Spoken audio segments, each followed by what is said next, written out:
Friends, what if I told you that 3 vegetables sitting in your refrigerator right now could be quietly working against your health after age 65?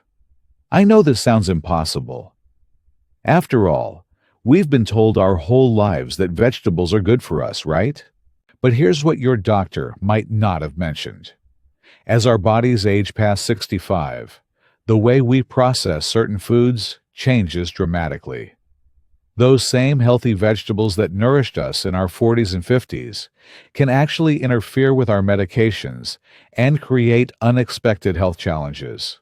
You absolutely must stay with me until the end of this video, because I'm going to reveal which 3 common vegetables require extra caution as we age. If you don't know this information, it could seriously impact your long-term health and well-being. We're talking about vegetables that are probably in your kitchen right now. Broccoli, that cruciferous champion you've been adding to every meal. Kale, the superfood everyone's been raving about. And spinach, that iron-rich green you blend into your morning smoothies. Now, before you panic and throw out your entire vegetable drawer, let me be clear. This isn't about eliminating these foods completely. It's about understanding how your changing body interacts with them, especially if you're taking medications for blood pressure, heart conditions, or thyroid issues. The consequences of not knowing this information could be significant. We're talking about medication interactions that your pharmacist might not catch, nutritional imbalances that could affect your energy levels, and digestive issues that could rob you of the golden years you've worked so hard to enjoy. But here's the good news. Once you understand what's happening in your body and how to adjust accordingly, you can continue enjoying a rich, varied diet while protecting your health. So please, stay with me as we explore this together. Let me explain what's happening in your body as you age, and why this matters so much for your daily nutrition. After 65, your metabolism naturally slows down by about 2 to 3% each decade. This isn't your fault. It's simply biology. Your liver and kidneys, those hard-working organs that filter and process everything you eat, become less efficient at breaking down certain compounds. Think of it like this. Imagine your body as a well-loved car that served you faithfully for decades. The engine still runs beautifully, but it might need different care and attention than it did when it was brand new. Your digestive system also changes. The stomach acid that helps break down nutrients becomes less potent. The enzymes that process fiber and complex compounds work more slowly. This means foods that once passed through your system easily might now linger longer, potentially causing issues. Here's where it gets particularly important. If you're taking medications, and most of us over 65 take at least 1 or 2, certain compounds in vegetables can interact with these drugs in unexpected ways. For example, vitamin K in leafy greens can interfere with blood thinners. Compounds called goitrogens in cruciferous vegetables can affect thyroid function. Oxalates in spinach can impact kidney health and medication absorption. Your body is incredibly wise and adaptable. It's been taking care of you for decades, and it's still doing its best. But just like you might adjust your driving style as your eyesight changes, it makes sense to adjust your eating style as your digestion changes. The key is understanding these changes so you can work with your body, not against it. Let me tell you about Helen Richardson, a lovely 72-year-old retired teacher from Denver, Colorado. Helen had always been health conscious. She walked her golden retriever Murphy every morning, tended her small garden, and prided herself on eating plenty of vegetables. For years, Helen had been following what she thought was the perfect healthy diet. She started every day with a kale and spinach smoothie, had a big broccoli salad for lunch, and made sure to include dark, leafy greens with dinner. But about 6 months ago, Helen began noticing troubling changes. She felt more tired than usual, even after her regular 8 hours of sleep. Her joints ached in a way that seemed different from normal aging. Most concerning of all, her blood pressure medication didn't seem to be working as well as it used to. Helen's daughter, Sarah, worried about these changes, encouraged her mother to see Dr. Patricia Collins, a geriatric specialist who had just opened a practice in their neighborhood. Dr. Collins spent an entire hour with Helen, something that rarely happens in today's rushed medical world. She asked detailed questions, not just about Helen's symptoms, but about her daily routine, her meals, and even her cooking methods. "Helen," Dr. Collins said gently, "tell me about your typical breakfast." When Helen described her daily kale and spinach smoothie, Dr. Collins nodded thoughtfully. "And you're taking warfarin for your heart, correct?" That's when the pieces began falling into place. Dr. Collins explained that the high levels of vitamin K in Helen's daily greens were interfering with her blood thinner. The oxalates in the spinach might be contributing to her joint discomfort. The goitrogins in the kale could be affecting her thyroid function, leading to her fatigue. Helen felt a mix of emotions, relief that there was an explanation, but also frustration that no one had mentioned this before. Dr. Collins suggested a gentle modification. Helen could still enjoy her vegetables, but in smaller amounts, and with better timing around her medications. They developed a plan together. Within 6 weeks, Helen's energy returned. Her joint pain decreased. Her blood pressure stabilized. She still enjoys her vegetables. She just enjoys them more wisely now.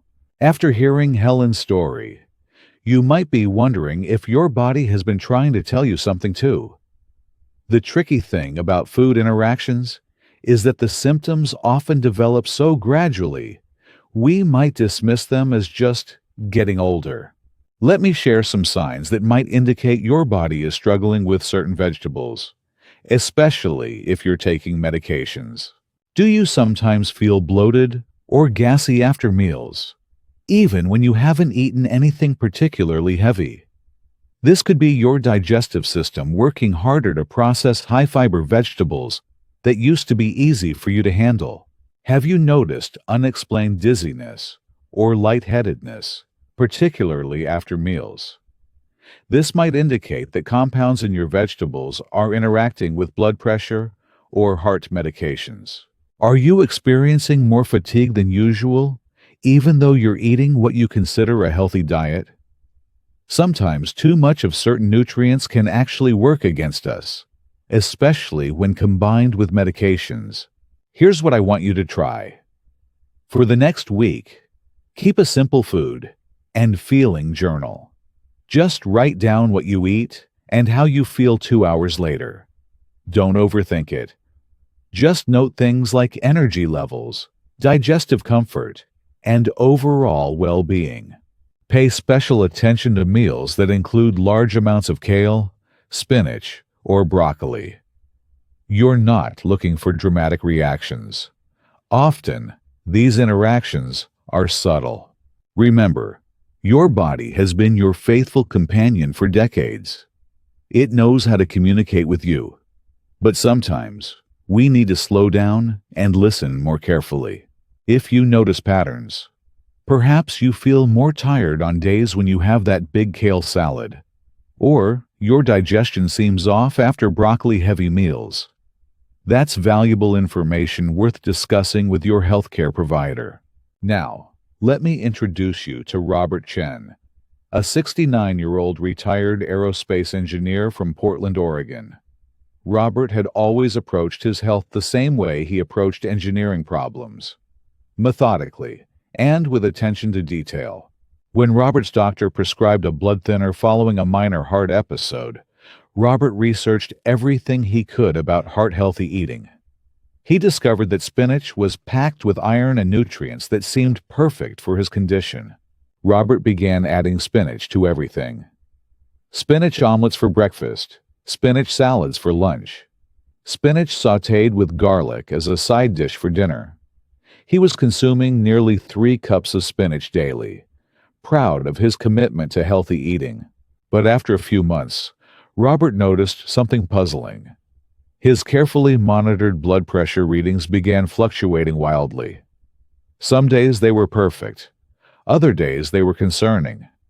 His INR levels, which measure blood clotting time, were also inconsistent, despite taking his medication religiously. Robert's cardiologist, Dr. Michael Stevens, was initially puzzled too. Robert was compliant with his medications, exercising regularly, and managing stress well. What could be causing these fluctuations? During a routine appointment, Dr. Stevens asked Robert to bring in a detailed food diary. When Robert proudly showed his spinach-heavy meal plan, Dr. Stevens had an aha moment. "Robert," Dr. Stevens explained, "spinach is incredibly rich in vitamin K. While that's normally wonderful, vitamin K directly affects how your blood thinner works. When you eat large amounts irregularly, it creates inconsistent effects on your medication." Robert felt like he'd been trying to solve an equation with hidden variables. The answer was right there in his refrigerator. Dr. Stevens didn't ask Robert to eliminate spinach. He loved it too much for that. Instead, they developed a consistent approach. Robert would eat a moderate, steady amount of spinach each day, rather than varying amounts. This would allow his medication to work predictably. They also spread his spinach consumption throughout the day and made sure to take his medication at consistent times, at least 2 hours away from his largest spinach-containing meal. Within a month, Robert's blood pressure readings stabilized. His INR levels became predictable. He felt more confident and in control of his health. Robert's engineering mind appreciated the elegant solution.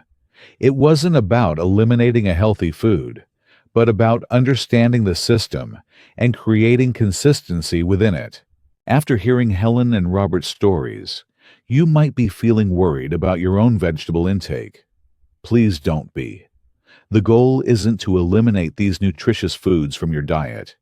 It's to enjoy them in ways that work with your changing body. Let me share some practical strategies that can make a real difference. First, cooking method matters more than you might think. Lightly steaming or sautéing vegetables breaks down some of the compounds that can cause issues, while still preserving most of the nutrients. If you've been eating a lot of raw kale or spinach, try gently cooking them instead. Consider wonderful alternatives that are easier on your system. Butternut squash provides similar nutrients to kale, but with fewer goitrogens. Zucchini and yellow squash offer great nutrition with less oxalate than spinach.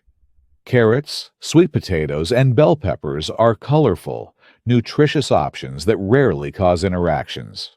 When you're grocery shopping, think variety over quantity.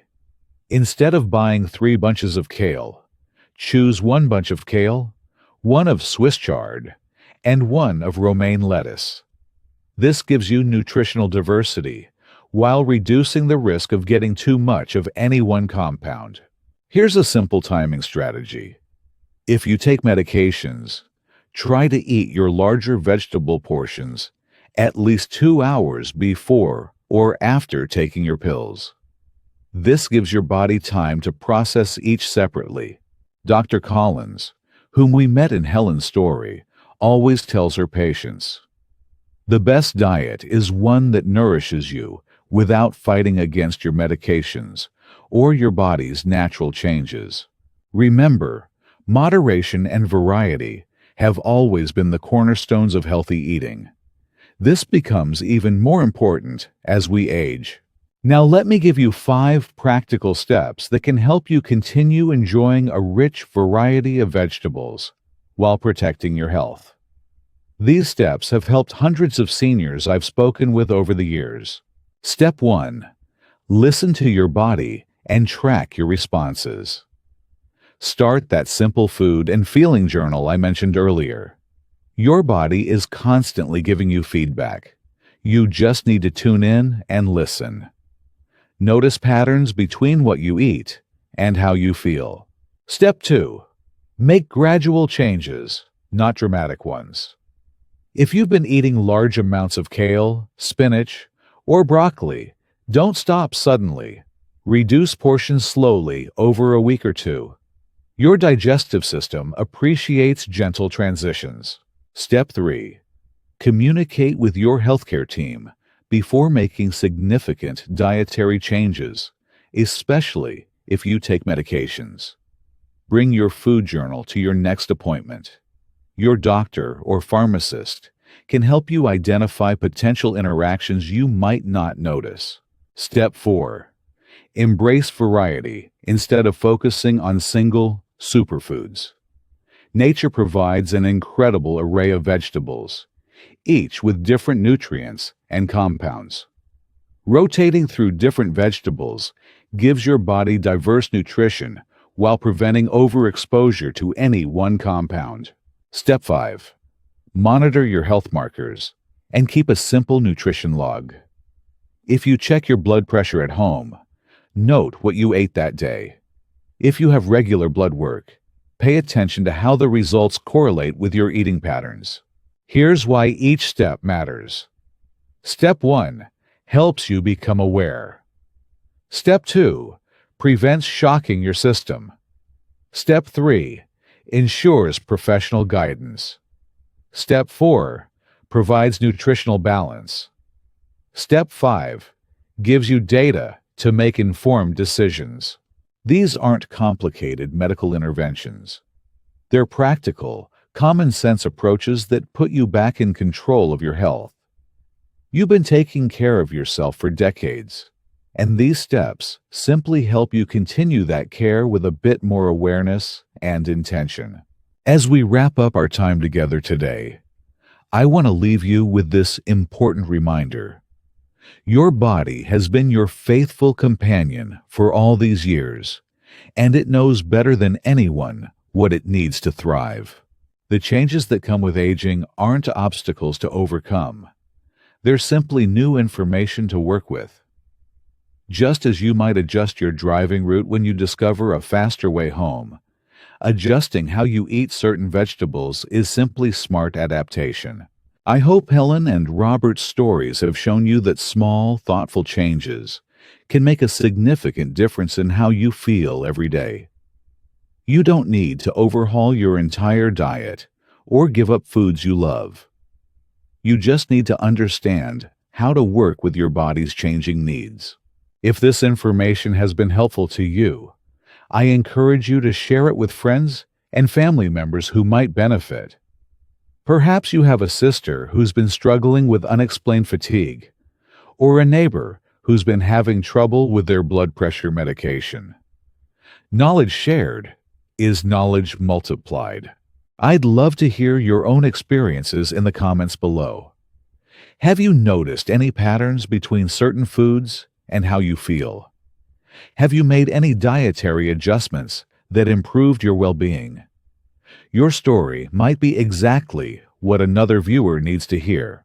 If you found this information valuable, please give this video a thumbs up and consider subscribing to our channel. We're dedicated to providing practical, research-based health information specifically for the needs and concerns of people over 65. Remember, getting older is a privilege denied to many. Embrace this stage of life with wisdom, self-compassion, and the knowledge that small adjustments can lead to big improvements in how you feel every single day. Thank you for spending this time with me, and here's to your continued health and vitality.